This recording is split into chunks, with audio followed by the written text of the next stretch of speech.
Okay, it's 8:30. I'd like to call the Commissioners' meeting to order for June 1st, 2016. Do the Pledge of Allegiance, please. I pledge allegiance to the flag of the United States of America and to the republic for which it stands, one nation, under God, indivisible, with liberty and justice for all. Thank you. Approval of minutes. Make a motion, we approve the minutes of May 26th. May 26th.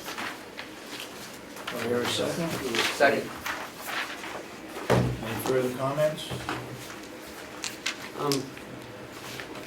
Are there any changes? Oh, yes, there were a couple changes, actually. There's Not a major one. no, they were just grammatical. You want They them? weren't even that, they were just, He's the new one. Yeah. That's correct.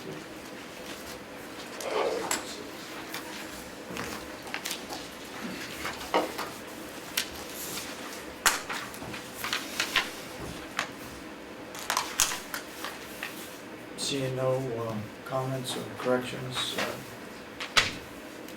all those in support of the motion say aye. Aye. So voted then. According to our agenda, we're going to non-public. Any comments, first of all? We have 4 sessions that I know of.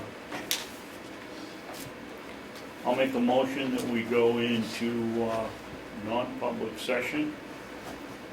Session 1 and 2 on the RSA 91A.3, paragraph 2C. That's adversely affect the reputation of a person. Session 3 is 91A3, paragraph 2A, dismissal or promotion or compensation of a public employee, and they have the right to a hearing if they want one.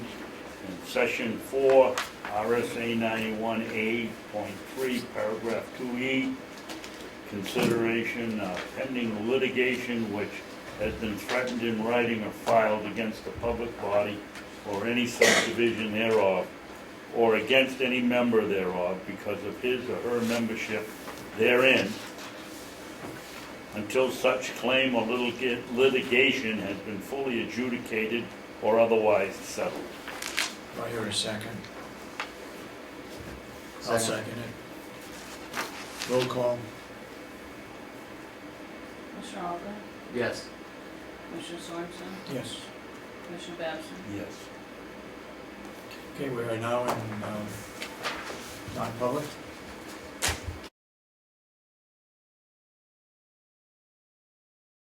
Coffee right back here, you don't have to go. Gotta pay for that one.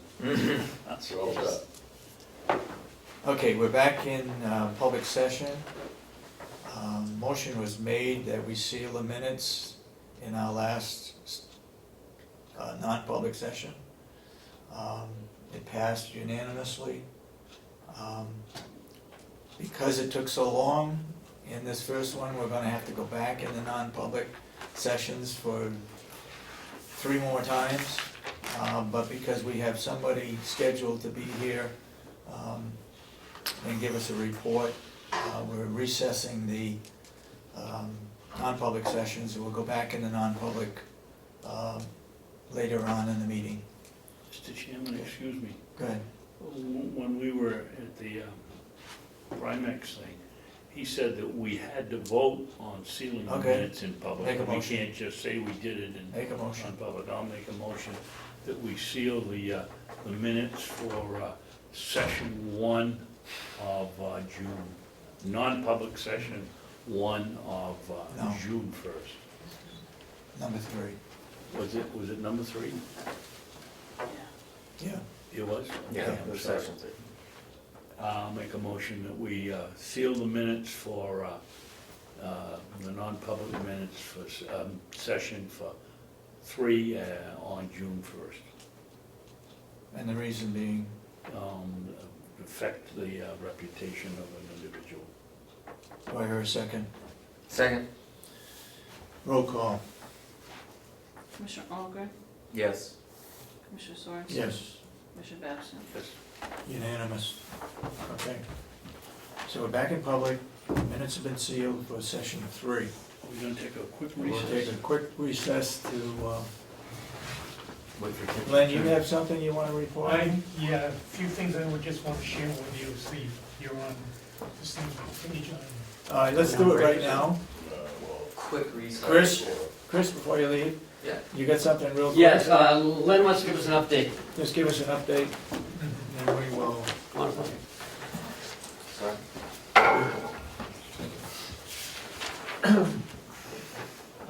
As you know, we've been going in and out of bonds for 3 months. And the last 100,000 one finally, they get rid of, now we're at a $50,000 bond. And they will not give us the certification for the program until they get the bond. So we're in the middle of balancing here of what the Department of Ed wants us to do. And I just want to keep you guys in know what's going on because it's. So is there anything that will give you the 50,000? We are working on that now with a bond visa, so we can get that hopefully done. Yeah. And the other bad thing, I think, is they want 10% of the students' tuition given back to them. And it's kind of crazy to think anybody would do that because you can't run a program without the tuition and with the students. And the 10% goes back to who? The students? The students, well, they might give it back to them, I'm not sure, but. Well, who gets the money, Len? Yeah. Who gets this 10%? 10% would be the Department of Education again. And Senator Bradley is aware of all this? Yes, and they're working on it this week again. It'll be the second letters sent over there. Okay, what else you got? Anything else? So are you confident that this is gonna happen? In one way or the other, it's gonna happen, because it's, they want the bond, and they want this, they want that, and so we're, eventually, probably by the end of June, we'll have it all, everything the way it's supposed to be. Okay. Because Bradley and the other gentleman is really working hard down there to get this squared away. Oh, good, okay. Anything else? I get a question. Go ahead. Len, what do they say this 10%? Why does the department take it back? They don't tax any other public school. I know, and that's the really worst part of it. We dropped the tuition down to 12,000 for the students, so they wouldn't be paying 40,000. And now they want me to give 10% of that tuition. But why? Because they're crazy. I Well, don't know how else to that's say not it. a good solution. I mean, there's RSAs and rules that say you either have to or you don't have to. And So you don't far, know. everything that they wanted is they wrote. It's all down. And without Bradley and the other gentleman, we'd be in worse than what we are now. So. Seems like there's an awful lot of blockades. There is. And I don't get that. Yeah, I don't get it either. Why are they trying to prevent something that's worthwhile For some happening? reason, they're just, every other week, we get another invoice of, well, you gotta fill this out, you gotta do this, and we don't like this. I don't know, I mean, the the good thing is Bradley and they're working hard to get that through, so. Okay. But I just like to keep you guys Yep. informed, so, Thank you you. know, we're doing our best to get something running and Yep. as soon as we get the certification, we can do it. Okay. Okay, good, thank you. You're welcome. We're gonna take just a 5-minute recess to go to the bathroom or get a cup of coffee or whatever needs to happen, and then we'll be with you, okay? Okay?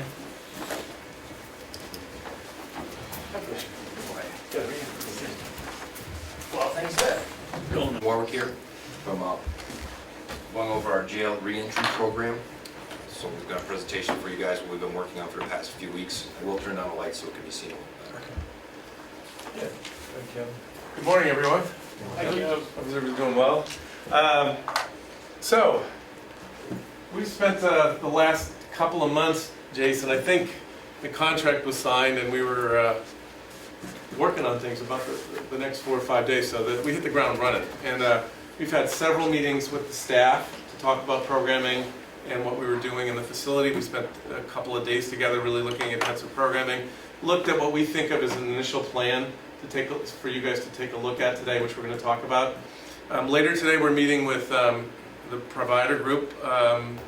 Critical Friends, I always forget that. And then tomorrow we're meeting with the criminal justice stakeholders as well to work on some details with them, to look at the model, so we can begin to take a look at things. So I think the good news is there's a lot of really good things that we can talk about that make sense in this county, and I think we've got a plan that makes sense. So here's what we talked about doing. Talking about developing a program based on evidence-based practice. Yeah. The program design that we're looking at is going to have curriculum that's based on best practice. The good news is a lot of staff have been trained in a lot of that curriculum already. Want to make sure that we work closely with key staff, including yourselves, about how this model is going to go. So what's going to happen, obviously, is we're going to meet today. We're going to talk about what your concerns are, questions, and all that. Then we're going to meet with these other folks this afternoon and tomorrow. And then we're going to bring you back what we consider a model that's more closely aligned to your final model. So looking at that is going to be important. We're going to talk about staff training. We did a lot of staff training last time out about evidence-based practice with everybody. There's going to be some evidence-based practice training for the CJ folks tomorrow and today as well, as we look at that. So making sure that people are heavily involved in the process, the key providers, all the CJ system folks are all part of that as well, so being critical with that. And looking at the end of the day, when we're done with all this, once we have a really good plan, looking at funding options that are going to be available nationally and locally and statewide to see how we can get some funding for your model, over the next couple of years. So looking at that. One thing that's been happening in New Hampshire is that a lot of counties are working on evidence-based models now. It's sort of a big movement in most of the counties looking at these kind of treatment models, and they're talking to each other about how to do it right. And we've been doing a lot of work on that. About a month and a half ago, we did Thinking for a Change training, which is the cognitive program that is the basis of doing this kind of work.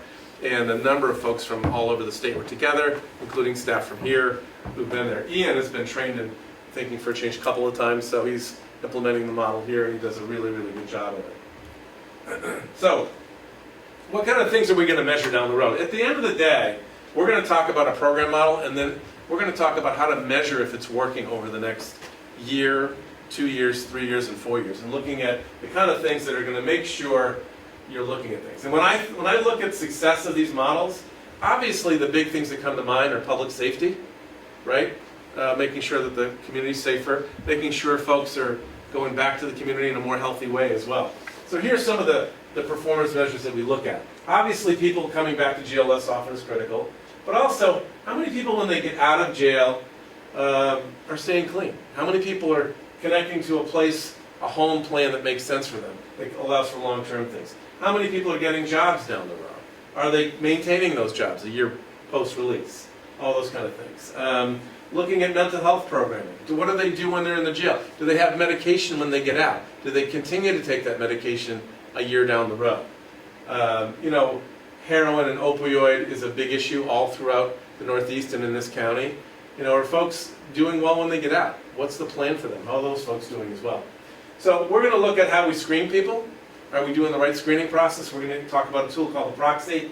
We're going to talk about assessments. How do you assess for risk and need to come back to jail, and what can you do to make sure that the programming matches that? We'll talk about referrals as well. Are we referring to community-based agencies? Part of our plan that we're going to recommend later, we're going to talk about this, is aftercare. Having groups when people get out, not often, but being able to come back once a week, once a month for a while when they get back in the community to hopefully stabilize those folks as they go down the road. Now, all this stuff we're talking about here is based on national evidence-based practice, the National Institute of Corrections model, and what we want to do here, and what a lot of other counties in the state are beginning to do. Okay? Not everybody loves data, right? I don't know if all of you do, but not all of us love data. But we need to be able to understand what's going on. For example, we're doing a proxy screening now to determine what the risk levels are of the people in your jail. We're also going to be doing full assessments on people to be able to tell what people are going to be able to do. Making good decisions on who gets programming. How much programming do they get? How much programming happens in the jail? What programming happens in the jail? What happens in the community? Kind of understanding your gaps in data. Jails are not the greatest places for collecting data, and all of them are working on it, but if you talk to any jail administrator around the country, and Jason will tell you the same thing, it's a struggle trying to get the data there. And trying to leverage existing resources too. The kind of things that, for example, the Thinking for a Change training. You had two, I think they're both sergeants, at least one of them was. One's a corporal, one's a sergeant. One's a corporal, one is a sergeant, training them in Thinking for a Change. Using existing staff sometimes to support the programming so there's not additional costs that the county has to incur down the road. Here's an example of what we've done with data in another county. This is a county in Franklin County, Mass. Oops. It's not showing here.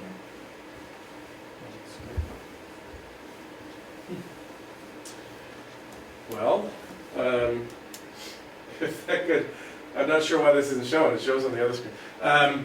Essentially what they've done in this county is they've been able to diagnose what the mental health disorder is. How many people are coming in for mood disorders? How many people have had trauma in their past?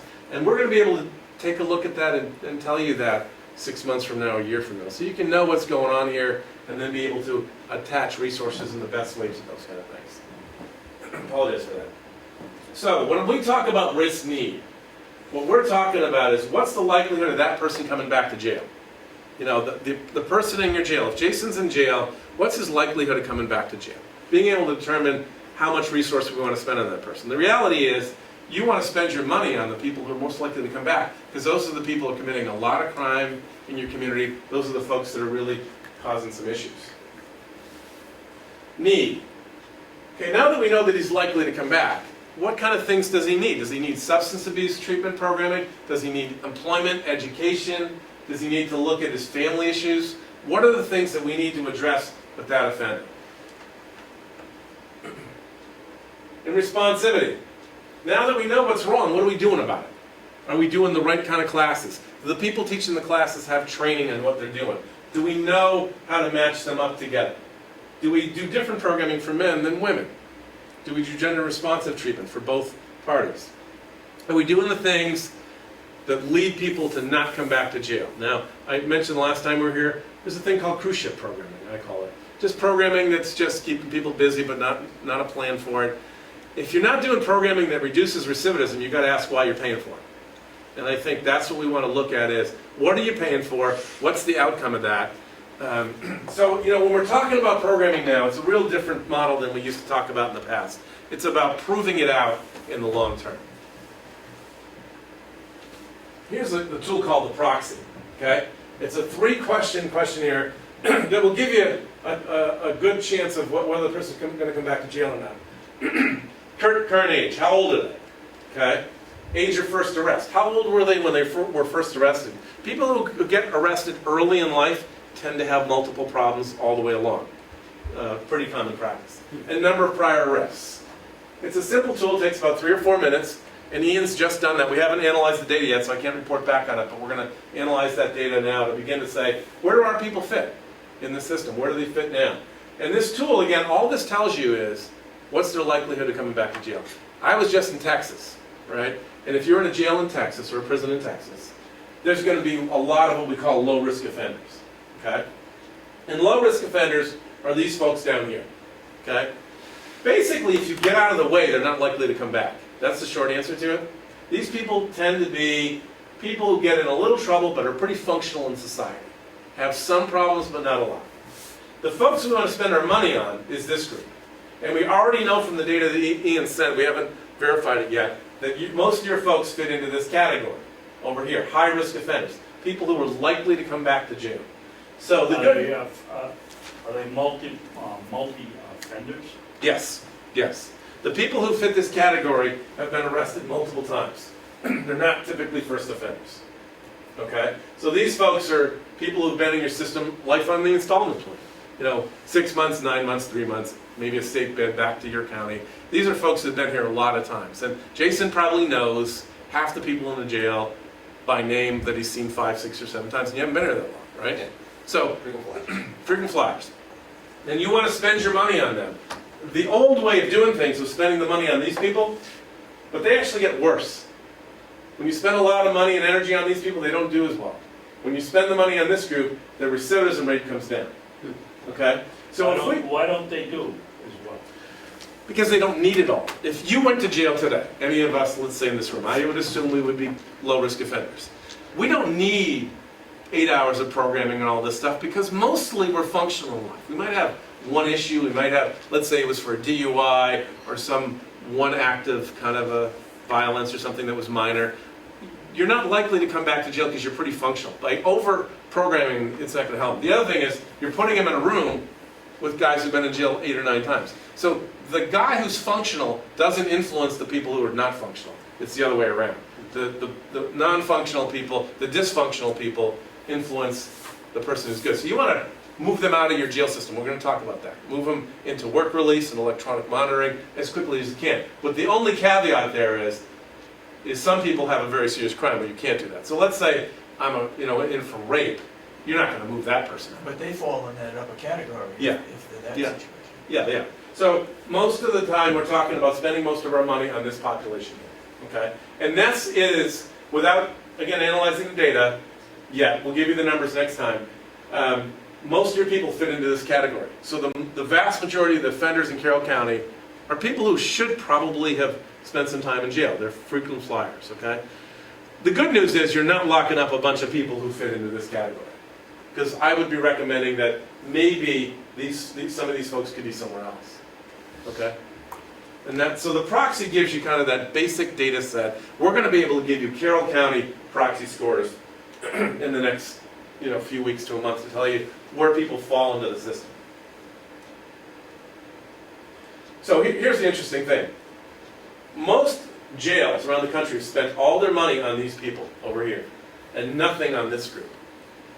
And that's why a national average in the U.S. for counties is about 60% people coming back. 6 out of 10.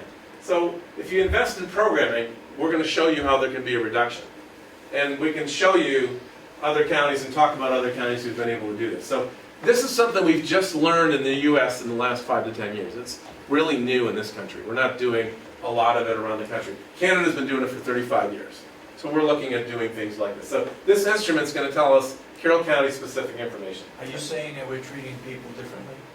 Yes, than we were before? Yes. I think what we're doing now is we're targeting people for the right things. We're targeting their criminogenic factors, the factors that lead them to jail. We're beginning to target programming that addresses those issues. We're targeting the kind of things that cause the lockup. For example, cognitive groups. Their thinking process is pretty weak. Think about a person who's been arrested 8, 10, 12 times. Those people have trouble with their family, they have trouble with addiction, they have trouble with mental health, they have poor work histories mostly, they have poor education, and that's that whole person you're dealing with. They've got a slew of things going on. But it's a snowball. Yes. I mean, Yes. they end up in jail. Yes. Now they can't get a job. Now they Yeah. can't support their family. Yes. And it goes downhill. Yes, exactly. And what the goal of this is to build them back up in a functional way by giving them a flood of programming where they begin to learn about how to make better decisions. Then they learn not only how to get a job, but to keep a job. The folks we're talking about, when they get on a job and their employer gives them a little guff, which happens to all of us over time, you don't have to raise your hand for that, they don't learn how to manage that very well. So in the programming that Ian and the staff are teaching people, we're already beginning to do this. And we're talking about doing this around the country. And the places that have implemented these models are showing vast reduction in the same person coming back to jail. Okay? I think that's a really important factor. I'm working with the state of Texas, which is a really high incarceration state. They have no functional programming. They have things that they do, but they don't connect together. There's no connection between the jail and the community, with probation in the jail, the system working together. Carroll County's already built a lot of that. We're talking about tying it up a little closer. Okay. Why do you're not thinking for a change, we're averaging about 20% recidivism rate Yes. versus the general population. Yes. At 62%. Yeah. And those characters are coming from every one of those categories on the bar graph. Mm-hmm. Why is it working? Well, because that program teaches people how to make good decisions in your life. So the focus of that program, and that's the core of what we're going to talk about recommending, that and some other things, is you learn how to make decisions. You know, 100 years ago on the farm, people were taught how to make decisions. A lot of the people that come to your jail have never been taught how to make good decisions in life. They've never learned how to deal with complex situations. These folks have had very little ability to function. And so this class talks about it all the way through. They use examples of, well, what do you do in a situation with your employer when you have a conflict? How do you handle that? What happens when you have a conflict with your partner, you know, and you have an argument? I use the example of, she got in my face so I had to hit her. I've worked with about 15,000 inmates over my career in my own county, and I've worked around the country. I've heard that hundreds of times, and it used to offend me.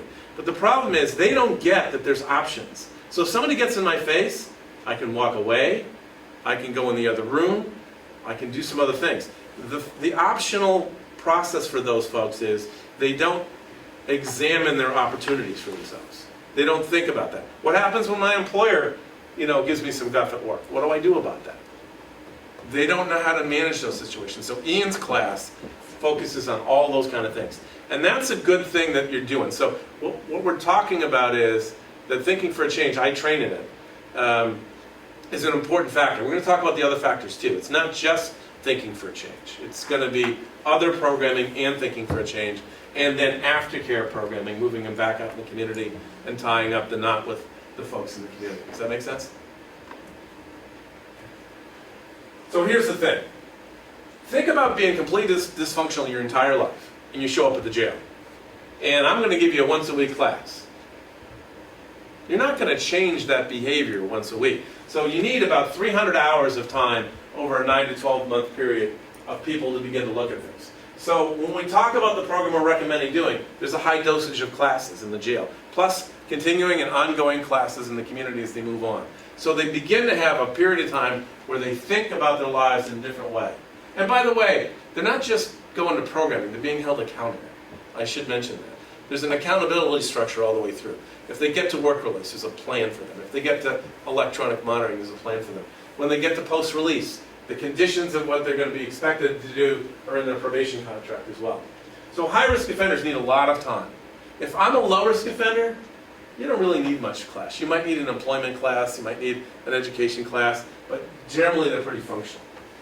So, and by the way, 85% of people now, we've done enough studies on it, who come to jail have a co-occurring disorder, a mental health, substance use disorder combined. So that's most of your people, okay? And if you talk about the women in jail, almost 100% of them have a trauma history, okay? So here's an example schedule. Can't see all of it real clearly, but here's what we're talking about as a proposed schedule. You know, there's going to be anger management classes. You can see there's thinking for a change. And because there's going to be so many people coming through it, there's going to be multiple classes of thinking for a change. So to get everybody through and the length of sentences you have to have, there's going to be multiple classes going on at the same time. Ian might be running one, somebody else might be running another. And there's been multiple people trained, so we're able to do that. And I think that's going to be an important factor. The great thing about thinking for a change, by the way, compared to other cognitive programs, is it doesn't cost you any money long term. MRT, the other two programs that are out there that are just as good, cost you $25 a booklet. And if you add that up over a 3 to 5 year period, it's a big expense. So thinking for a change, you've got the PowerPoint slides, you've got the ability to do it, And there's no long-term cost except for the training that you've gotten. And so far, that training hasn't cost you anything, right? So that's okay. There's going to be substance abuse treatment classes here. There's a class called Seeking Safety, which addresses mental health and trauma. It'll be part of this. These are nationally known curricula that people are trained in. Jim, who does the classes now, is trained in Seeking Safety as well, and others. We'll have to take a look at that. So they're going to have education classes, employment classes. They're going to have Seeking Safety, anger management. All this during the course of a day. Okay? So giving them an intense amount of programming here in the county is what we're recommending. And we'll talk about staffing as we go along as well. This is what it looks like. These are the kind of things that we want to do. In every case of this, we're talking about using evidence-based curriculum. When I talk to some people who run programs, they don't have a prescriptive process. I do a little of this, a little of that. I'll do half of thinking for a change.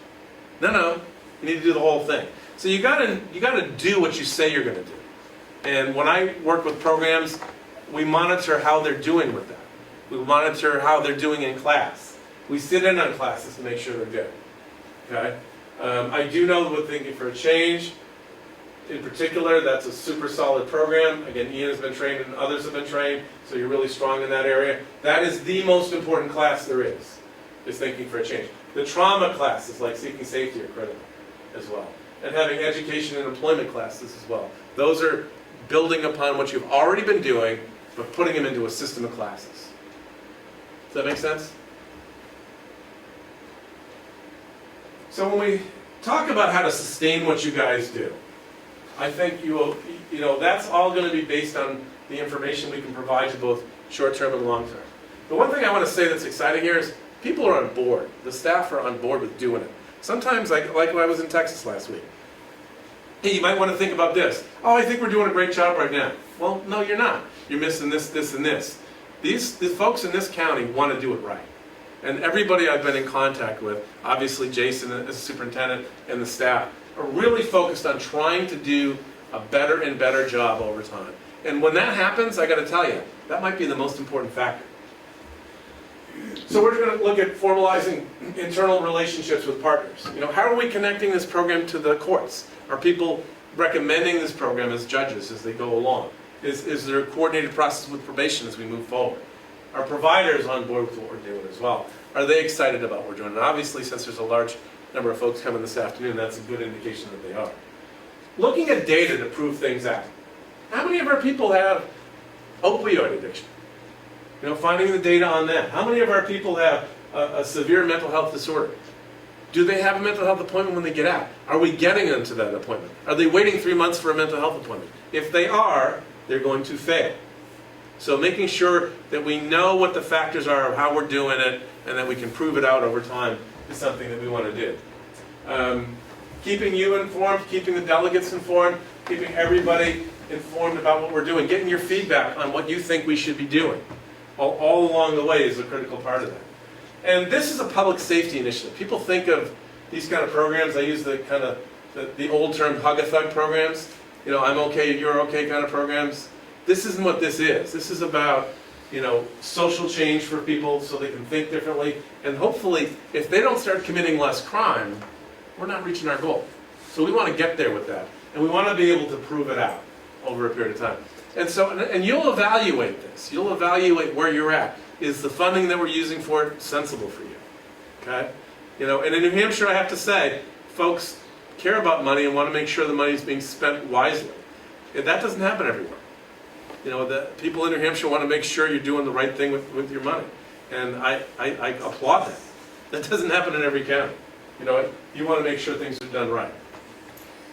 So, to me, this model is a recidivism reduction model. Our goal is to reduce the number of people coming back time after time after time.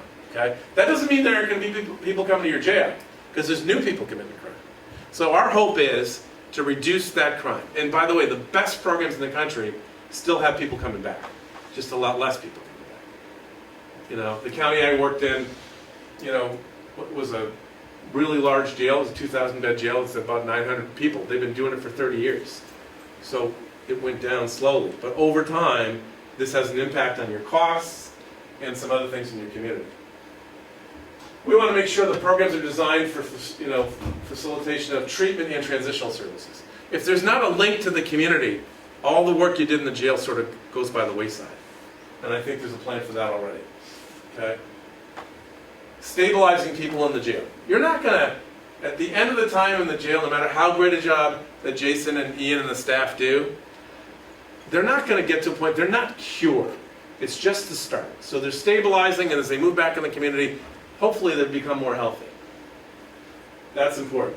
Having good case management. Having a case manager manage the case in the jail, linking them to probation, working with them when they get out in the community, checking in with them for this first several months. Most people fail in the first 3 to 4 months out of jail. And most of those are failing when they leave the property. They may not have committed a crime yet, but once your head goes, it's coming. So once you've made decisions, hey, I'm going to go back out and use, they're on that treadmill back to coming back to here. Making sure there's good mental health services.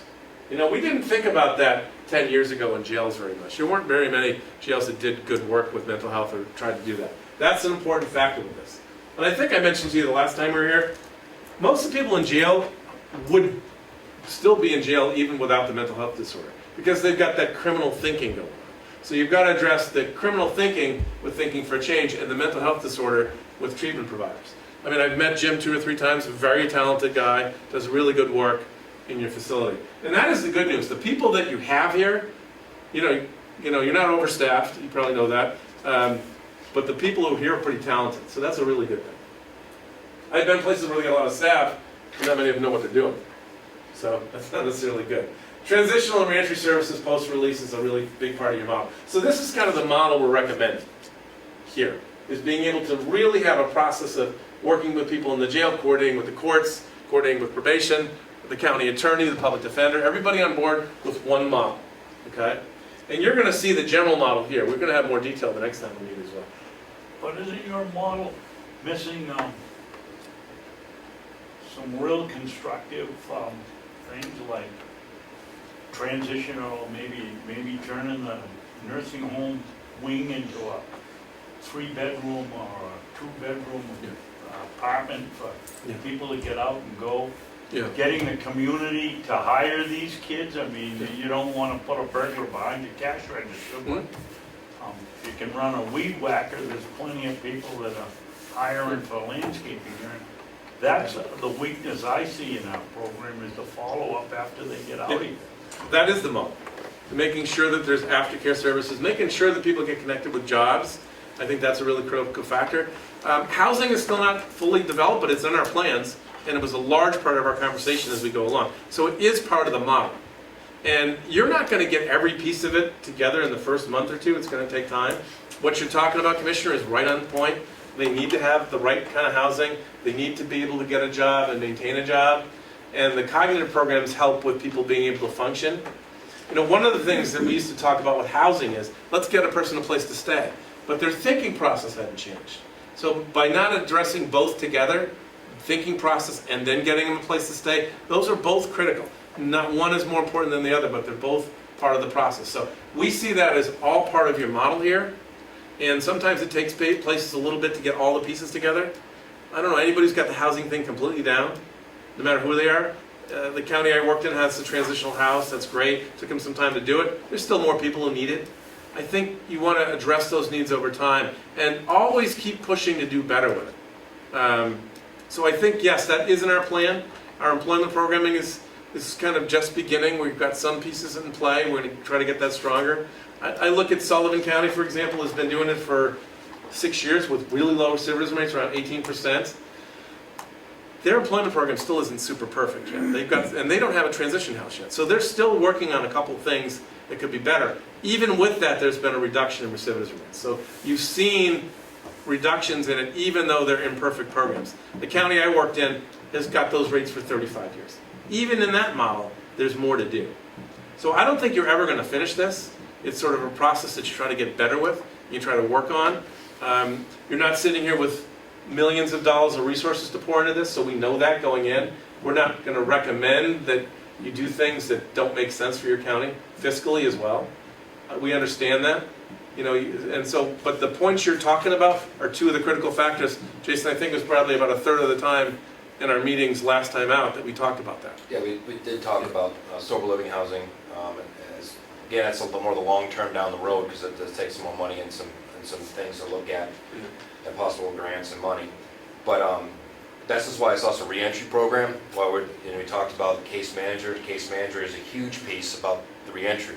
They're the ones that follow up with them, make sure getting appointments, reaching out. Is there housing in the community? Where can they go to? Contacting the jobs, why it's important they have these jobs, what skills that they have. Right, may not be able to run a cash register, but they most certainly can do a weed whacker. So that re-entry piece and a case manager piece is the follow-up that we don't have right now. That is a big part of this model that we're working towards. And what about the lack of like transportation here, Kevin? Yeah. Yeah. So you're looking at that as well? Yeah, yeah. In rural counties, transportation is another major challenge, and we're looking at all those things.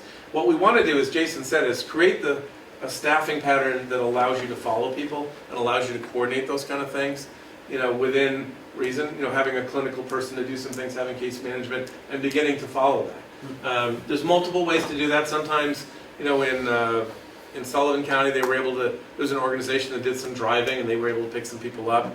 Those are all things that we want to address. Okay, and I think the answer to that is to work through it and to build it, and to build this model out. So what you're going to see in the model that we've talked about is, here's the model, here's the basic framework, and then here's the little pieces in that model.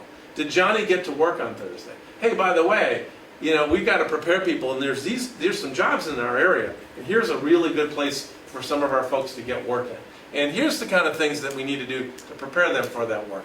And here's how do we support them post-release, and how we check in with that employer to make it more reasonable for them. So, let's say it's employer X who does landscaping work.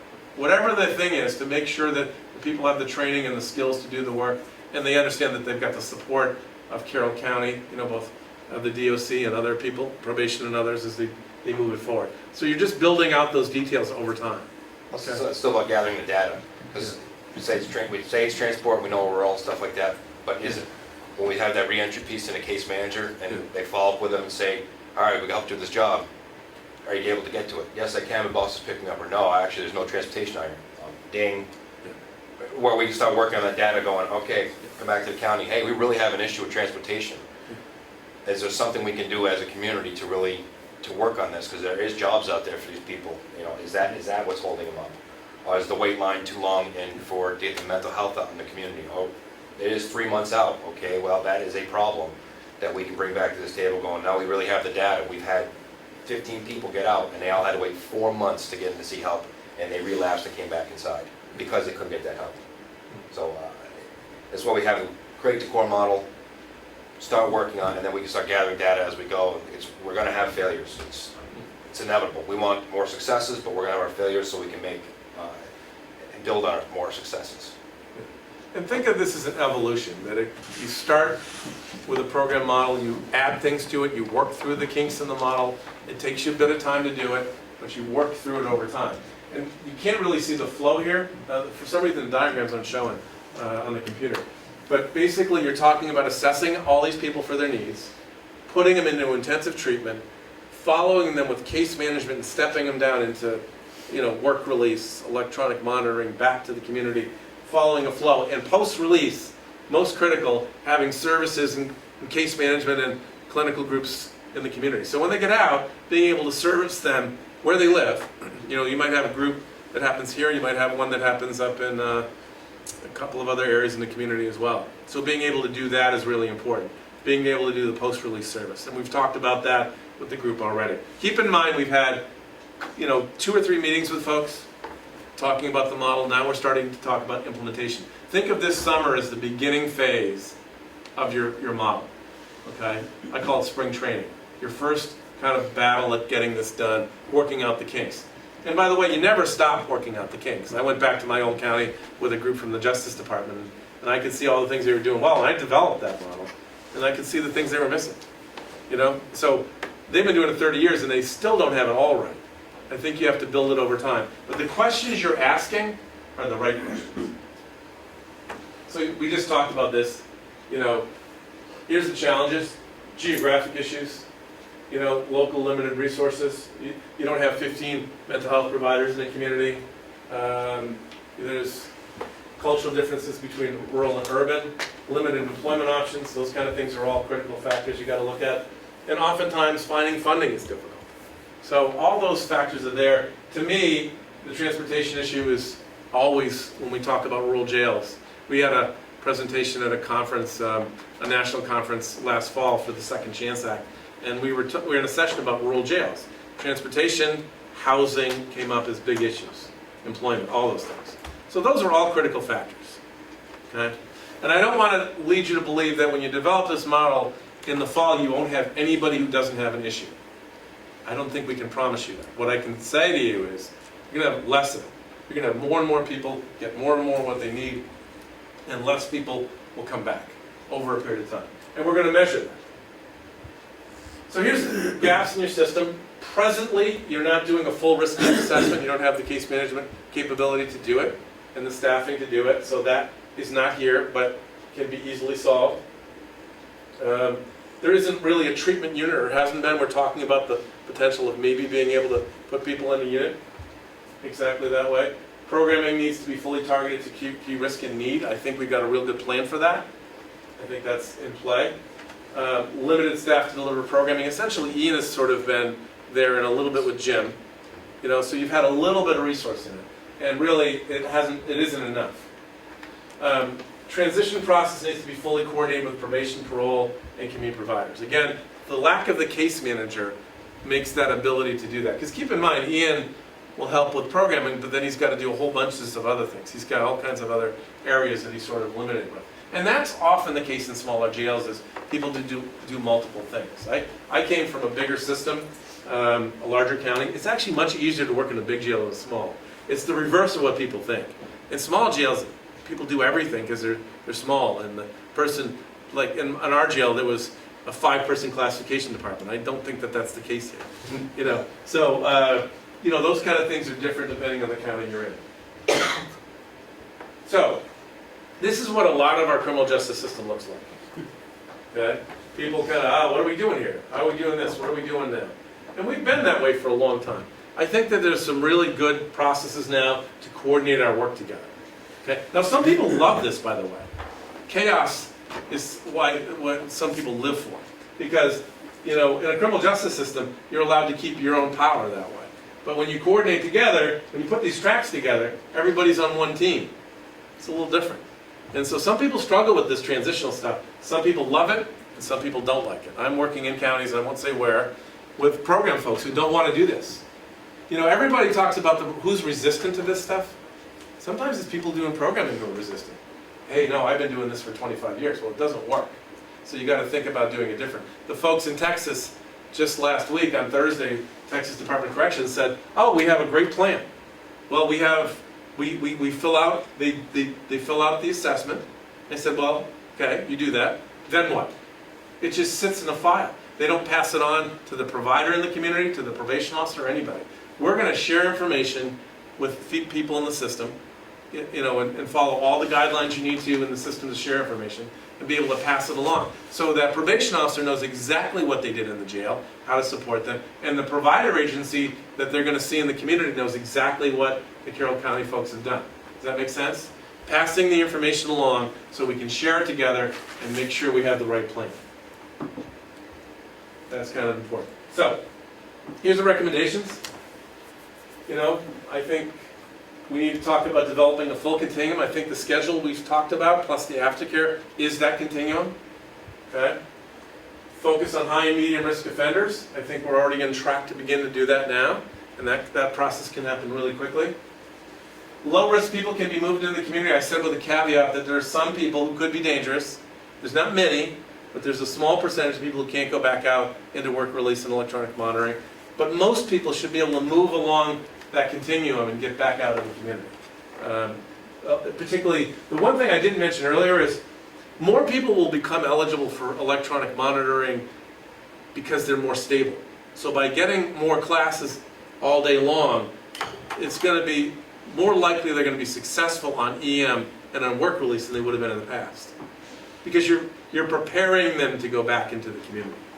And I think that's the thing that we didn't look at years ago. What is your experience with institutions that charge the inmate for the monitoring bracelet? There's pros and cons to that. Did you want to say something, Jason, before we jump into that? No. Okay. There's pros and cons to that. I think you have to look at how many people can afford it realistically to get out. Are you spending more by keeping them in than putting them out? It's not a simple answer.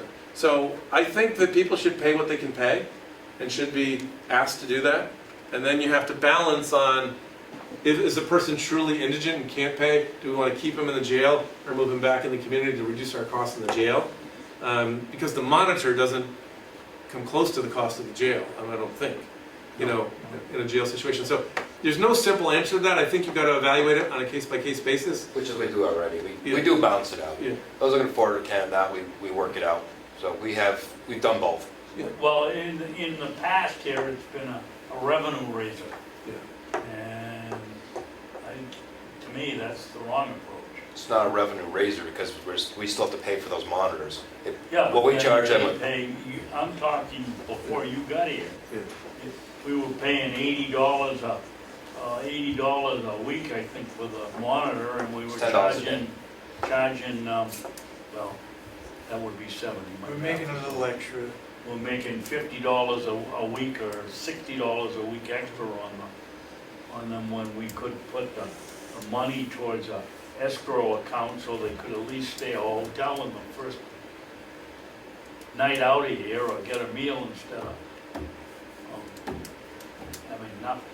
Needs to be Remember, the ones who put electronic monitoring, you usually already have jobs. Part of the stuff being right now is they have to have a job to begin with and a place to live. Their parameters should be out. We don't usually just put somebody out with no tools or nothing.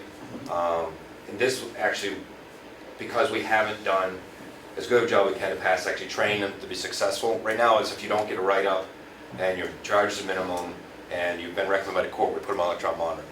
And they go out and violate because they haven't had successful programs. Well, this will be the next step is, now you're going to go through successful programs. Hopefully you've learned something so you won't go out and mess up while you're on the monitoring. And if you do, it would come back in quick sanctions and hopefully get you back on track to put you back out again. Or in the past, it's always just been is, okay, you've done okay and it's in your sentencing, we're trying to put you out without a lot of retraining the brain. And for them to contribute, I think, is a good thing. For people to be contributing to their own life and what they do is a good thing. So balancing what that number is, what's reasonable, every county's got to sort of manage that. But I think, people giving back, whether it's community service or paying something, I think is really good. I think, obviously there's a need for a full-time clinical person to be part of this program. I know there's been conversation about that, and a case management position. At a minimum, starting with having a full-time clinical person who can run programming. Ian will still participate in programming, but having more programming all day. The model we showed you was based on having a clinician and a case manager. Case managers can also run some groups here and there. They can do that as well. But having a person who can move people back out in the community, case management is critical. I've written some recent articles, I don't know if we provided them here, but we can do that about how critical case management is, as well as programming. The folks that we work with don't know how to navigate the world very well. They're not the most functional people. So the case manager kind of creates a roadmap for them. Here's the kind of things you're going to do when you get out. Here's some things to think about. So I'm moving back to, to Wolfboro, and I'm going to be living there. How am I going to get to work every day? How am I going to get to that mental health appointment? Scheduling that mental health appointment 6 weeks before they get out so they don't have that waiting period. Making sure that they have medication when they get out and then they can follow that themselves when they get back out. I'm checking in with employers. How's Johnny doing when he gets out?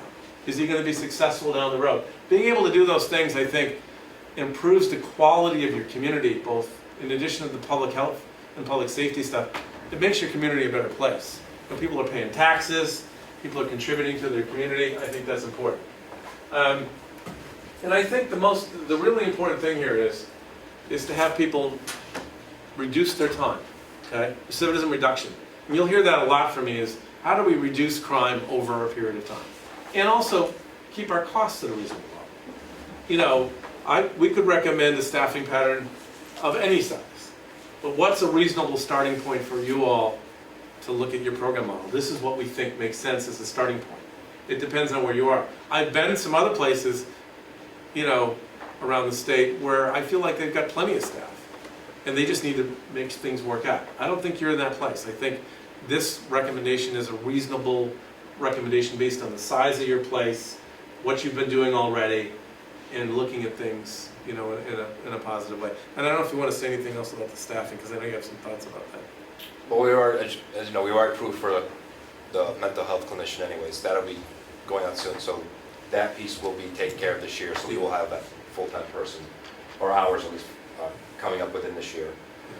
And as for case management, I've looked at my staffing inside. I'm probably going to augment a position and be able to move a person into a case management position without having to come to the county for more money. For now, one of those things, we go down the road if we need more, if there's grants out there, if we need a half-time late act or we need something, then we may be looking down the road. In the short term, we've already been approved for that one position, and then augmenting some of the position side staff to start with. And as we look at grants, I don't think we want to apply if there's $500,000 available. I don't think we apply for that. I think what we apply for is what you need and what makes sense for you, or something we want to test out that you can prove out over a couple of years or 3 years so you can balance it out. I don't recommend going for vast amounts of money because you can't sustain it. So the conversation about grants won't be just should you apply, but if you apply, what do you want to go for? What would really help this community? What do you want to learn? What do you want to test out? In Sullivan County, we were really lucky and got a lot of grants over a period of time. What we found is, we wrote our first grant, is we were able to measure what we really needed to sustain long term. It was interesting. I think the first grant we wrote roughly was about $350,000. What we ended up with at the end of that was $110,000 that we needed. So we found out over the time of the grant what was really needed by the community. And what did we really need to sustain the model? Like what Jason's doing now is redistributing a staff person and moving them over into this is a way of taking your present dollars and measuring them differently. So when we look at grants, I think what we want to look for is what do you need, what will help you supplement things, what can help you deal with your costs, you know, as a county, what works for you. So it's not even about that. I've worked with people who say, let's go for every grant. Well, no, I don't think you go for every grant because it doesn't make sense for your community. Unless it helps you as a community, as Carroll County, you don't apply. You know, and if you do apply, you apply for targeted monies that help you as a county become more efficient and effective and meet your goals, what your goals are as a county. Sometimes a grant will come out and it's not what you guys wanted to do. And people will just apply, oh, there's money, but that's not what you were trying to do. You know, you as a community didn't need that, so the money just creates work for all of you and you can't sustain it 2 years later, so you can't fund it. So I'm a little bit of a conservative with that. I'll ask questions, and if we do propose looking for funding, of course Jason and I will talk about it and we'll present to you options and you'll decide what you want to do going forward. I do think, that being said, there's some things that we can go for funding. In addition to the programming grant, there's also the Prison Rape Elimination Act grants that come out. And I think there could be a positive thing there that is a no-brainer for you guys. There's some things that may help you reduce some costs for at least a period of time and evaluate where you're going forward. So we think that that's really important. What's the training? In the training. National Student Corrections, I was out in Texas with Kevin last week and introduced me to some people. And now their training is free. They'll come up here or we can send people out. We're going to work on that to get some of our staff trained in specific areas to be helpful in these programs. Yeah, the National Institute of Corrections does a lot of free training. We were talking to them about using the training center for multiple counties to get people in. So, you know, there's different types of training where they can come to that training center in Concord, bring a bunch of folks in, train counties from all over the state at no cost, and then possibly bring them here. And then there's the academy, and it's in Aurora now. They moved it, and where there's some training for specialized kind of things like inmate behavior management, how to manage inmates more effectively, all that kind of stuff. And those are all at no cost to the county, which I think are really important. Not that we're going to apply for everything, but if there's something that's a fit for Jason and the staff, we can make sure that that works out down the road. And NIC has funded a couple of studies here, and NIC thinks pretty highly of Carroll County, and when they know that a county's doing really good work, they're more willing to provide them technical assistance and money, because they know you're trying to do the right thing. And so it's not political with them, it's about, what's this county doing? They hear good things about you. Jason met all the staff from the jails division of the National Institute of Corrections when he was out there. And that was really important to do down the road. So as we look for things, they're going to say, well, what's Jason about?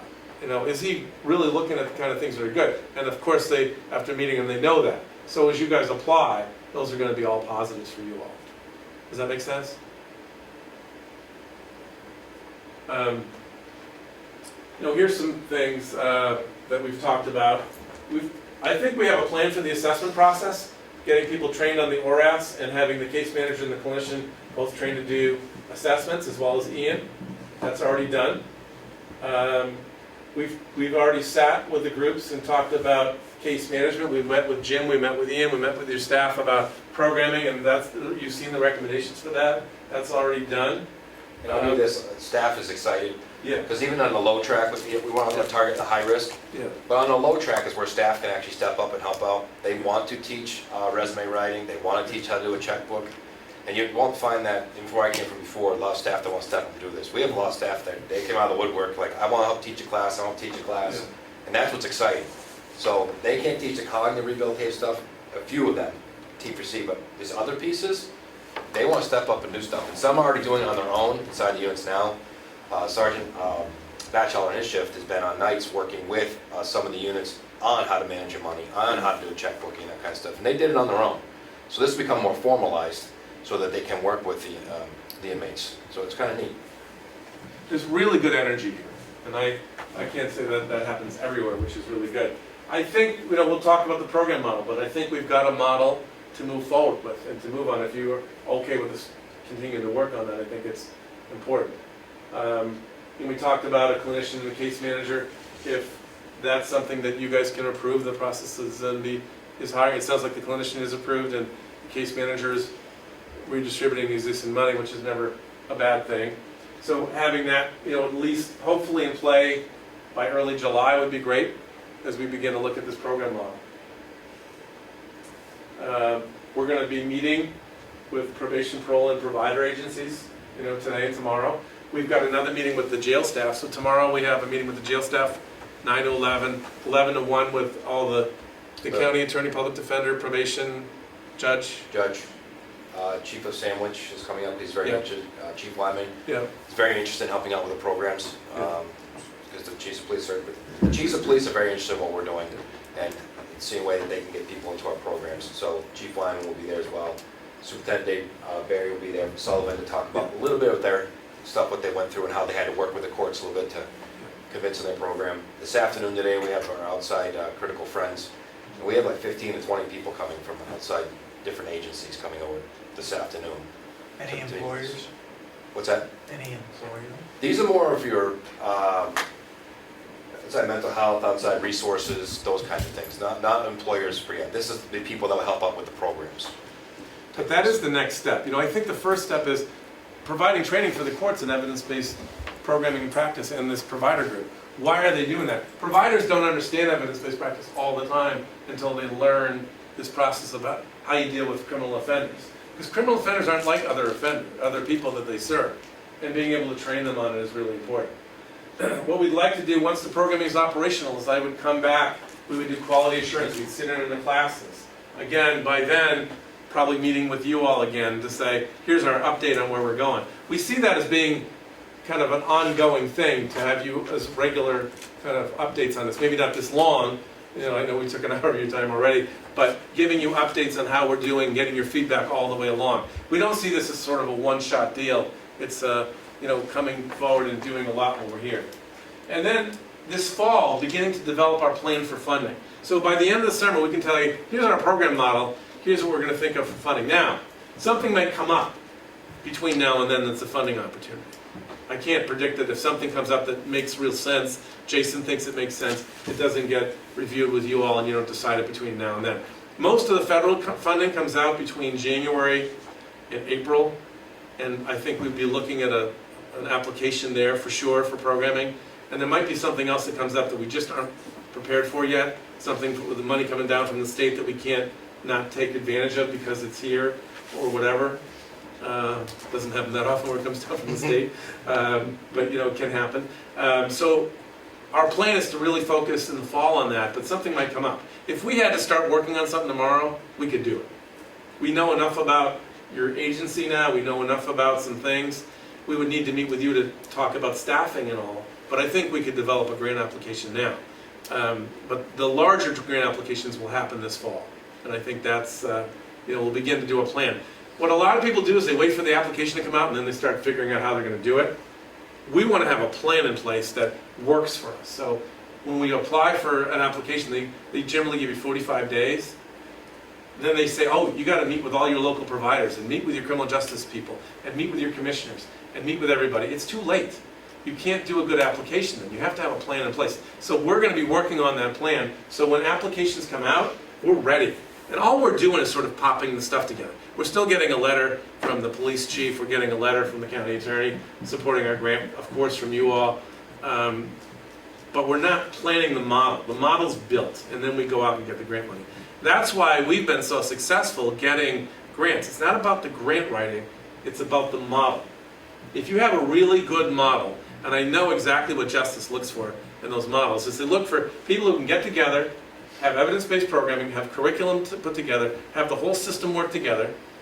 A county in California, for example, had 2 applications from the same county. One from probation and one from the jail. What do you think they did with those? Put them in the shredder. Why would you fund that county if collaboration was an important part of the factor? And 2 agencies in the same county applied for the same grant. So we want everybody in play by the time that happens. So we're not just going to have one meeting with the criminal justice folks. We're going to have multiple meetings with them. We're going to have meetings with providers to get their feedback. Employers. Once we've got the basic model together, and I think that we need the feedback from these folks, you know, today and tomorrow, and get that together. We've got a narrative document that we're going to send to you. I don't think we've sent that to them yet, Jason, but I've written a whole planning document that I want you guys to take a look at. I think we can, you know, after tomorrow, with anything we learn from there, make minor revisions to that and get that out to you guys for feedback. And we can look at that. So in the interim, till my next time out, we can continue to write that document. So at the end of the day, you've got a planning document that says, here's what we've done, here's what evidence-based practice says, here's the recommended plan for Carroll County, and here's the next steps as a county to look at that. So that's kind of what we had in mind. And again, Jason and I have probably talked 30, 40 times in the last 2 months about where he's going. I think, you know, just as a local leader, he understands exactly where, you know, things are going nationally, and he talks to the other counties, particularly the counties that got some really good stuff going on. Yeah, there's some good stuff going on in New Hampshire, so. Yeah. New Hampshire's really moving right now. It's exciting. I think I'm looking at, when I look around the country, there's about 7 or 8 counties that are really working on these models now all at the same time. This is rare, and they're all talking to each other. So I think, you know, when we did the Thinking for a Change training, there was a couple counties that weren't so advanced in that training, got to be honest. But most of the other ones were all talking about how they were going to work together and how they're going to do things together. And the superintendents are talking about how to improve each county, how to make it better for everybody, which is good. I think that's a good place. And we're unique in New Hampshire since there's just 10 counties and we meet once a month. Yeah. And it's nice that we have a very close-knit group and we're all talking about programs and what we're doing and what it looks like over there, what's working there, what's not. Yeah. What can I steal from you? What policy can I take? Thanks. Yeah. But yeah, it's working out well. So thoughts, questions, instructions for Jason and I and the other folks? Yeah, I'm sitting here thinking that you get a resource here in Carroll County that I don't think we're taking any advantage of, Yes. and that's the vocational schools. Okay. We've got 2 vocational schools that Yep. are very equipped with modern equipment. Yep. That could provide jobs for training that could connect to good paying jobs. Okay. And why couldn't we get an understanding with these schools Yep. to put some of our inmates into those programs, even if they're after hours, to pay the instructor who is an expert in certain fields that they could gain something from, Yeah. rather than hiring somebody to work in the jail. And this could be after, or maybe on electronic monitoring, or after they're let out. At least they'd have a place to go to learn a special. How far do That you makes think sense. you're gonna get with that, David, with Well, the that's, principal of the high school saying, we don't want a convict in with our, or an inmate? well, I'm not saying they have to be in the classes during the day, they could be night, and grants could be written to That- fund that instructor to use those facilities at night. There are some continuing education things that go on at the high schools for adults after hours. I haven't noticed that they're necessarily, you know, vocationally, they're more like, you know, How to knit, well, yeah, or finances and that sort of stuff, keeping your credit good, and, you know, basic classes in accounting, not really more of the technical, you know, vocational technical type programs that could be after school. I mean, it's not out of the question, and it does seem to be a piece that's missing. Yeah. And, you know, for us to, you know, spend the money for the infrastructure over at the jail doesn't make sense, but if they're already out, Yeah. they're interested in doing something after to help. Yeah, we could never spend the money with on that kind of stuff, but we could make a partnership that maybe on agreement that they would take some money. That's one of the things about bringing these providers into where their heads are at, some ideas. And then, again, we can reach out to those type of programs too, where their thoughts were, how it would work for them. You know, and that's where you start talking about, we say, the targeted grants. What are you using it for? Do I really need it over at the jail? Does it provide, some sort of provider in the community need it more than we do to help do some of these kind of programs that make sense for Carroll County? That's what I like about this. Mhm. This will be different than any other model out of the country. This is ours. This is Carroll County, what will work for us. And keep in mind, you've already had 2 or 3 really good suggestions. They're not exclusively of each other. We want to go and investigate all of those. You know, housing kind of things, employment and vocational training. All the things you guys have just talked about so far are all things that we want to take a look at and investigate our options that are available to us. Some of them might take us 6 months, year, 18 months to get fully operational, but at least we begin to investigate each one of those things to kind of balance the model out over time. Those are the kind of things I think that you want to look at and make sure that you pursue. I think that's really important. Go ahead, Becky. And this program is, I know your case managers usually run a 9 to 5 or whatever like that. In your programs, do you have a built-in like hotline, helpline? You know, it's 11 o'clock at night. Somebody's on that verge of whether I'm gonna go one way or another. Yeah. Here's a number where you can get hold of somebody that's gonna help you. Is that built into this? Well, that's where the money came in, where funding for the full-time mental health / LADAC position. That person will be on salary, so they can be on call to help. Plus, Well, I'm just saying, Yep. 24 hours a day, 7 they days can a always, week. and the jail's always open 24 hours a day, 7 days a week, so we've had plenty of inmates reach out to us. But what the connection will be if they're in a mental health crisis, is having that person on staff that we can connect them to, who also has connections to the local providers. So yeah, it's a bigger piece than we have now that will be a lot more helpful. Are you talking about in jail or out, or both? I'm talking about the ones that are out in the community. I'm Yeah. not necessarily talking that, you know, they're having a mental health issue, but all of a sudden, you know, just loneliness has hit them and they're debating about going out and having a good time at the bar versus what can I do? Just somebody to talk to. Are you gonna have that kind of support built in there too? Yeah, I think those are conversations we want to have with the Critical Friends group this afternoon. Okay. Those are really important kind of factors. And, you know, in other counties, there's groups that are already out there that do that. Connecting our folks to those groups is important. What we don't want to do is reinvent the wheel if it's out there. But having this other group come in this afternoon and begin to learn that is important. So it's not done yet, but I think it's an important place. Well, and top, I believe too, is since we will have people more on the conduit of the information. Yeah. Case manager and the mental health person. So if they did happen to call us, we would know they would know exactly where to send them to and give me that initial contact. And helps us with staff. We already have a person over that's doing an internship, and she has already put together a nice list of all the resources we have now in the community, which is part of the reentry packet now they get when they leave too. So we don't just let them leave with nothing. They get connections as well too. So, and working providers like they're meeting today will be able to strengthen that of where to go. Well, I'm just thinking of the younger, the 18 to 30 population. As you know, we're in Carroll County. There's not a lot of activities for people to participate in that don't involve a restaurant, a bar, or something like that up here. Shuffleboard. Shuffleboard, yeah. This presentation, you've given this to other groups? This one? Besides us, yeah. No, this is, well, there's pieces of it, like the proxy and some other things that are, but the recommendations are specific to here. But I would think that,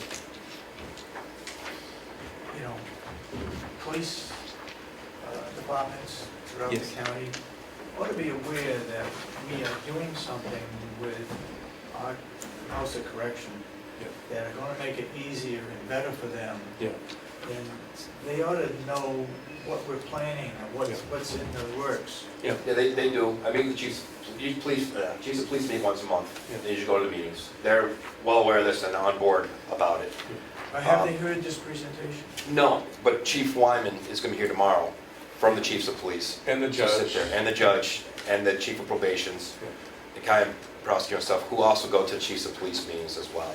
So this is still initial to get these groups in to give the input to this, so we can finalize what it's kind of gonna look like, and then we can bring more groups in and show it to them. Like, once this is kind of said and done, it's one of the things I can bring to the chiefs of police meeting and show them the PowerPoint of what we're doing. They hear from me every month of what we've been working on, what it looks like, and we talk to them every month. And now we have these other people that go to the meetings too, come tomorrow, will help strengthen of what we're talking about. There's an unlimited number of groups out there. Sure. Including clergy. Yeah. That could help along the way, but. We wanted you I'm guys not to be sure the first to who see was that. hearing this. Well, you gotta remember, you're the first people to hear it. So we didn't want to bring this to places until we had some sense of approval from you, you three. To us, Jason and I agreed, you guys were the first stop Okay. on the train. The only other people who've heard a lot of this are the jail staff, because we had to meet with them to work on the plan, so that most of those folks have seen it. You guys are second, and then this afternoon's a Critical Friends, and then from there it's gonna be the next group. And Jason has full ability to do some of those as well. He'll have the PowerPoints that'll be available to him. Because when we do things together, it's not only things I can do, it's things that I will do with you, but also the staff will be able to do it. And you guys have full access to my The more people PowerPoint. that are knowledgeable, the better off we are. All right, And getting to those groups is things we'll work on. this is why we're here, Yeah. on camera here for Yeah. everybody to look at. And Yeah. then when this is all said and done, going out to places and talking to, like we did before, Rotary clubs, Lions clubs. Rotaries, Lions, Absolutely. Lions, Yeah. Because those are people coming down the road where their jobs are. especially if they get a PowerPoint presentation that Yeah. can be done within 20 minutes. Yeah. You know, in Belknap Looking County, for programs. Belknap County, we did the beginning with the commission as well, and then it went out, and because they were building a jail, they did a lot of those presentations. I mean, there were probably over a 6-month period, about 30 or 40 of those. So again, Jason is part of some of those groups, some of his staff are part of other groups. I think, it might be Jason doing a presentation once, it could be Ian another time, it could be someone else another time. It could be, this information is available to you all as well, in any way you want it. And so, when we do PowerPoints, we provide that information to the county, that is your information. And you guys can then disseminate that any way you want. It's not stuff that we hide from other people. We want you to pass it out. So I think your point, Commissioner, is right on track, is that we want to make sure that people get to it. We just want to make sure that we vet it first with you all, and then the CJ, major people today and tomorrow, and these other groups, before it goes out to the other groups. Because there'll be maybe slight revisions, just from some of the things you guys said today. There'll be some small revisions in the narrative and the PowerPoint, which I'll put back together and get out to you guys. And then, we'll also then be able to pass it out to other groups as well. So I think over time, the chiefs is a great group to talk about it with. I find police chiefs to be very valuable players in this process, which often are not people that we talk to. And they bring a lot to the table. In Belknap County, when we went for the new jail, 3 of the police chiefs spoke at that meeting. They were eloquent with it, they were right on task with it, they understood the model, and because of that, I think it helped their getting approval on their facility when they did do that. Where they had, years in the past, they had voted against it because they didn't have a really good plan, and nobody was together, Commissioner, just as you're saying. We want to make sure that this plan evolves, and in every meeting, the suggestion about a hotline, or suggestion about vocational training, or housing, those things are going to come together, and we're going to have to work on it. So even though we might have a plan to do something, some of these things are gonna take a while to do. I just wanna be honest with you to say that it might take 6 to 12 months to come up with a vocational plan. It might take a grant to get it going. It might take a little while to get certain pieces of this together. Some of them, funding for a case manager and funding for a clinician, we can do that whole program starting in July, assuming the staff are here. We can start, and we can get the program operational, and we can make it work, and we can check on the details of how it's going. And over time, that program model will continue to grow. And the fact that Jason's staff is interested in it, which isn't always the case, by the way. Some counties, people are interested right away, and then there's like the folks in the group I worked with in Texas last week, there's a little more resistance, and everybody's holding on to their power.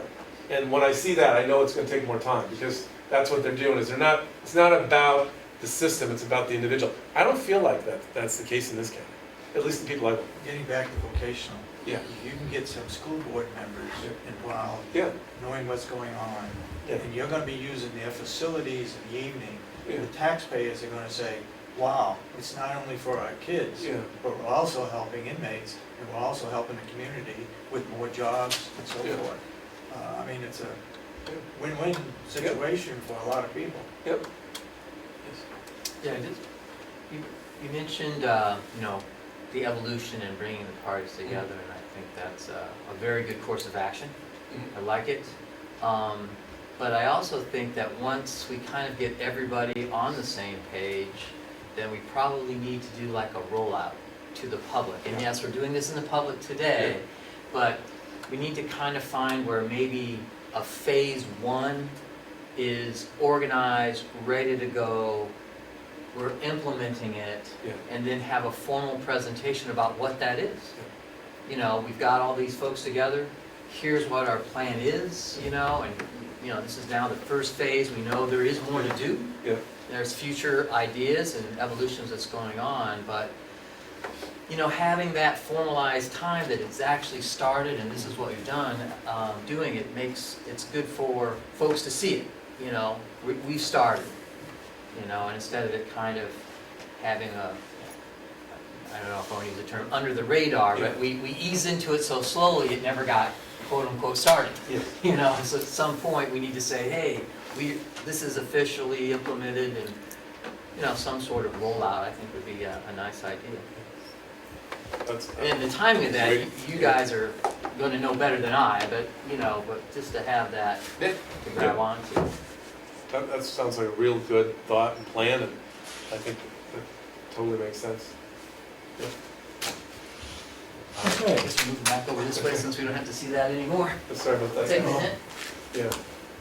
Thank you very much. Thank you, yes. Presentation. Thank you for the It looks work, like and we're obviously- moving forward, Yeah. involving a lot of different groups, which is great. Continue to work. I think it's been a rapid but thoughtful plan so far, the first couple of months out and 3 months into it, so I think I'm excited about all that and how people have worked together. And we really felt it was important to bring it back to you from the beginning before we rolled it all the way out. But I think your guidance to us is going to be really helpful. And I think I'm excited about what you're going to be doing in Carroll County. I think it's going to be a nice enhancement to all the good work you're already doing. This isn't creating something out of nothing. You guys are already doing good stuff. We're just talking about enhancing what you were doing and trying to make it a little better. We need to get out to the community a little more. Yep, those are great suggestions. Thank you, appreciate your help. Thank you. And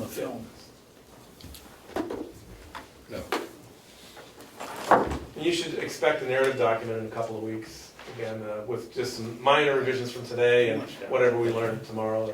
The narrative document will be there, as well as a slightly revised PowerPoint. I don't see a lot there, but there'll be a little bit of a change in there. All right, Kevin, thank you. Thanks. So, Okay.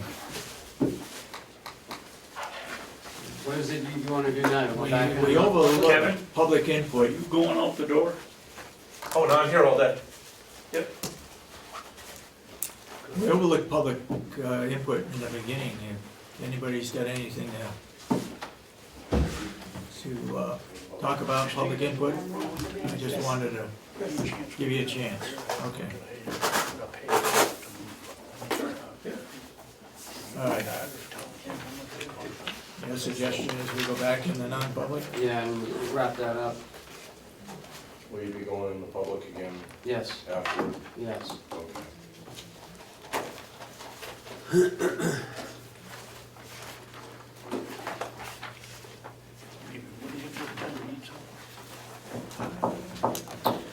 Okay, which ones you wanna go into? 1, 2, and 4.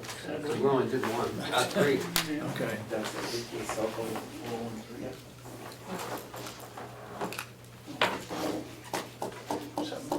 Sure, sounds good. I'll make a motion that we go into non-public session 1 and 2 under RSA 91A 3 paragraph 2C matters which if discussed in public would likely affect adversely the reputation of any person other than a member of the body or agency itself unless such person requests an open meeting. Do I hear a second? Second. All, Can roll I ask a call? question? Go ahead.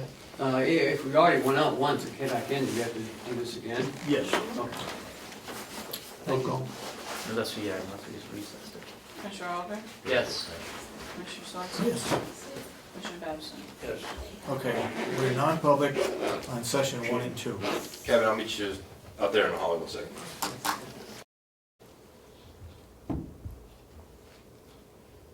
make a motion, we seal the minutes of session 1 and 2 under, We didn't go out of non-public, did we? Yeah, you just did. yes, He did. adversely affect the reputation of any person other than a member of this board. I hear a second.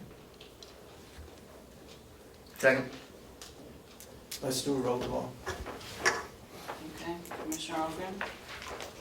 Yes. Commissioner Sorensen? Yes. Commissioner Babson? Yes. Okay, You better explain the back. we're in public and we seal the minutes. Okay, in your packet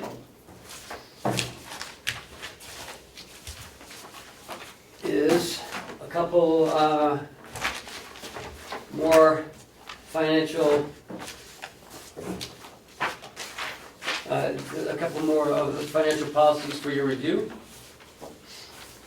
One is a ledger review and a petty cash You take over the meeting. I'll- policy. That's it. Okay. Mrs. Babson will take over the meeting.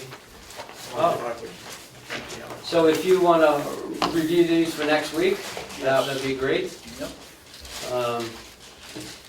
We've, done really well as far as the policies. The our policy binder is getting really thick downstairs, which is exciting. So I hope to add these 2 next week.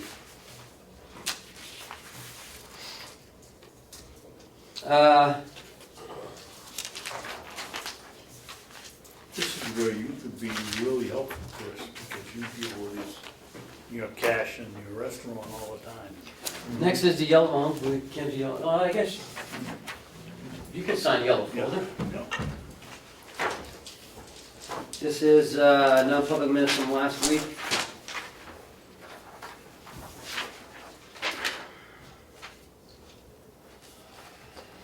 What do we have to do with this? We have to seal them, right? Right. Approve them and seal them. Yes. Make a motion, Chris, please. Make the motion to Seal them and, approve the minutes of non-public session 1 from May 26 and to have them be sealed. any discussion? All in favor? Aye. Aye.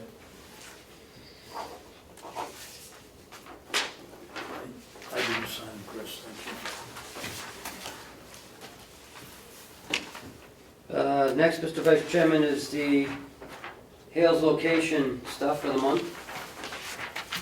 This is all, I need all of your signatures. This is the tax collector's warrant for 2016.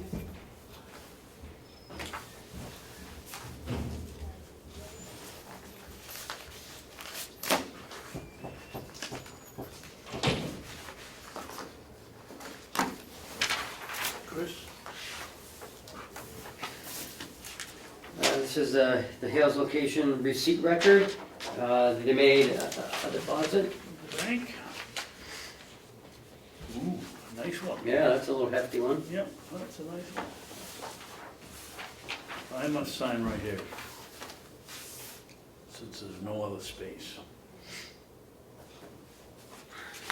And it's 6-1, right? Yes, sir. You can take a look at it, I don't think you have to sign that, Chris. Next is a reimbursement check for his mileage to Kathy Bessard. Does this just need to go back your way, or should I hand it this way? If he could look at them too, that'd be great. Thank you. He needs to sign one of them. Chris, do you, on that fancy telephone of yours, do you have a calendar for May? Yeah. Or can you see the one beside you on the shoulder? Yeah, probably both. What's the 27th? Is it a Friday by any Yes, sir. chance? Yes, Can you indeed. sign this one? Is it a check? Yes. And Kenny, you gonna speak to her about this, or do we, how about the 6th of May, Chris, can you see that? 6th of Friday May too? is also Friday, yeah. Yeah, this gotta be corrected. I'm sorry? We gotta do something about that. Well, what's wrong with it? Friday, Okay. you know what I mean? Okay, I'll give her a call.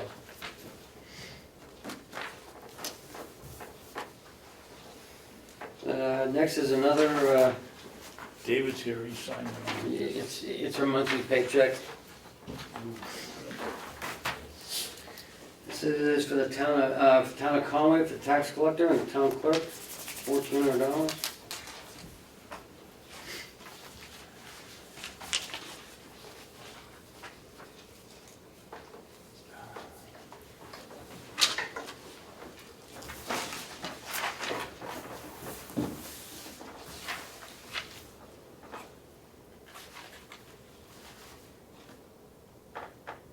You looked at these? I have not.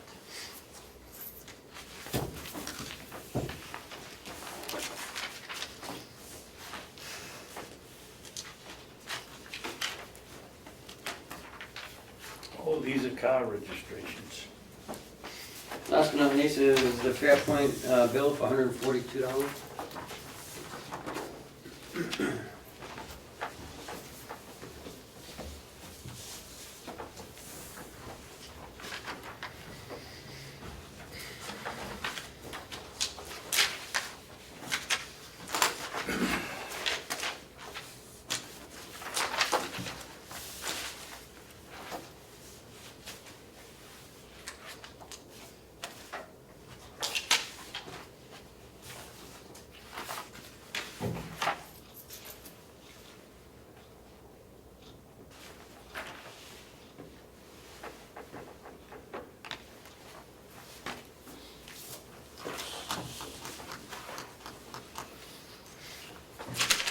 What's, you knew about these telephone issues, what's these Fairpoint long distance? Is that a normal item that's on the bill? Yeah, but, Huh? yeah, But you make long distance calls or what? And what is long distance anymore? Maybe some Florida people calling her for, Oh, for some questions or Yeah, some that's true. retirees. that's true. It should state though, on one page where it is.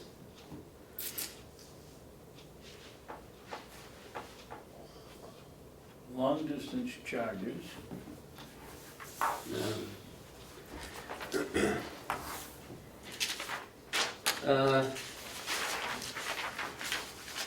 Next is something for you, Commissioner Sorensen, Eastern Slope Airport Authority. We have a meeting on the 23rd at 7 p.m. as you're part of the Airport Authority now.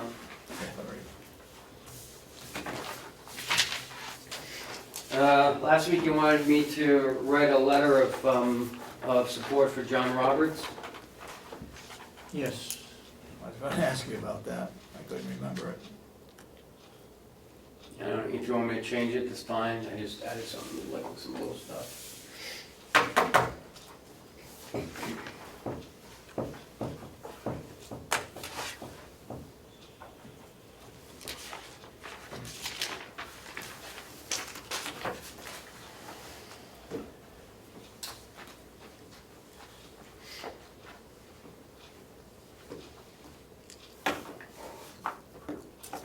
All three should sign that? Yes, sir. That's right.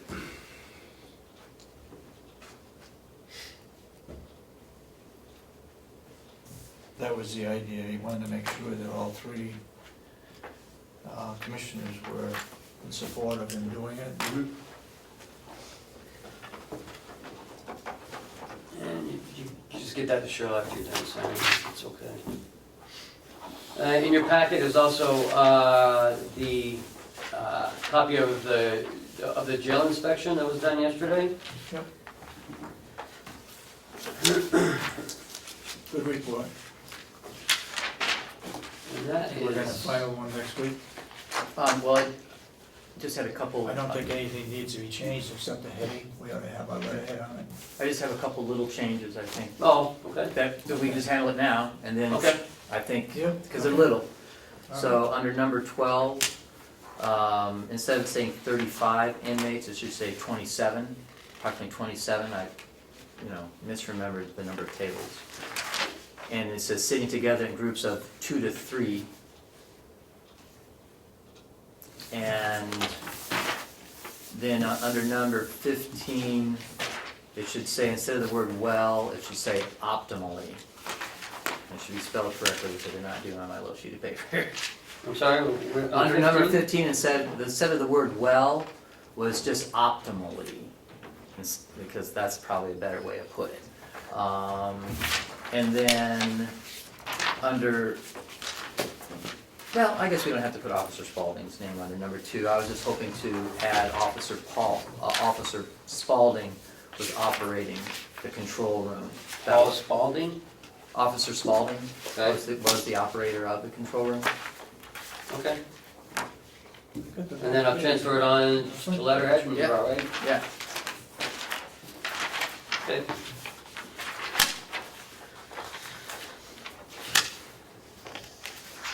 And that is it for today, gentlemen.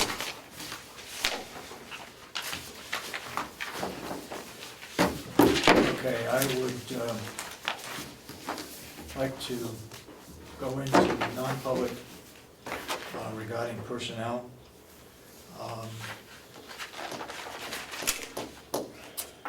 And which one does that fall under? That'll be number 1 and 2. Matters which, if discussed publicly, would likely affect adversely the reputation of any person other than a member of the board, a member of the body, or agency itself, unless such person requests an open hearing. This individual wants to have a non-public meeting with the 3 commissioners. So that's my motion. I'll second it. Roll call. Commissioner Ahlgren, Yes. Commissioner Sorensen. Yes. Commissioner Babson. Yes. Okay, John, we're non-public. Just the board of commissioners. Now you're coming back, obviously you're gonna come back out. He was heading it yesterday. No, so was I. I don't know if he bailed it or not. I need to hear a motion to come out of non-public. I'll make a motion, we come on non-public and seal the minutes. No, yes, and seal the minutes. Do I hear a second? Second. Any further discussion?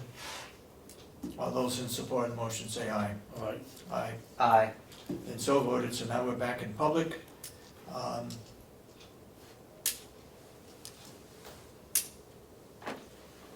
All done, are we? I think we're all done. Look for a motion I'll to make a adjourn. motion that we adjourn. Do we have to make that motion, though, that we're gonna seal the minutes in public session? Oh, yes, we'll make I'll make a motion that we seal the minutes of session 5, 6/1/2016, because it could adversely affect the reputation of the person.